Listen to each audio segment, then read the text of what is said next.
এই যে আপনারা দেখছেন, এটা আমার আলু ক্ষেত ছিল। আলু অলরেডি তোলা হয়ে গিয়েছে। এই আলু ক্ষেতে পানি সেচের জন্য এই যে আমি নালা তৈরি করেছিলাম। এই নালা আইলে যে পালং শাক, পেঁয়াজ, ধনেপাতা চাষ করেছিলাম। মার্শাল্লাহ ভালো হয়েছিল।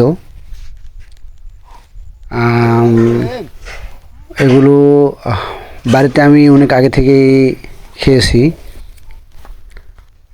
অবশিষ্ট কিছু রয়ে গেছে, এইগুলো আজকে আমি এখান থেকে উঠাবো। এই যে দেখতেছেন ধনেপাতা গাছগুলো বেশ ভালো রকম হয়েছিল। গাছগুলো বড় হয়ে গেছে এবং বয়স হয়ে গেছে, যার কারণে প্রত্যেকটি গাছেই ফুল চলে আসছে। সর্বপ্রথম আমি পালং শাক তুলতে শুরু করলাম। পালং শাকের গোড়ার মাটিগুলো খুব শক্ত ছিল, এই জন্য তুলতে একটু সমস্যা হচ্ছিল।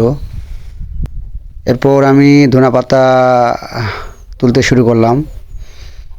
ধনেপাতা গাছগুলো তুলতে খুব ভালোই লাগছিল, সহজে এইগুলো তোলা যাচ্ছিল।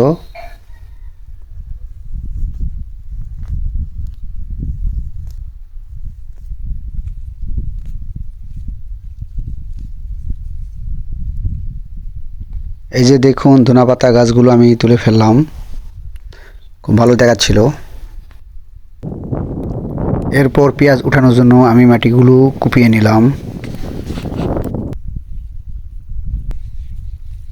এরপর পেঁয়াজগুলি তুললাম।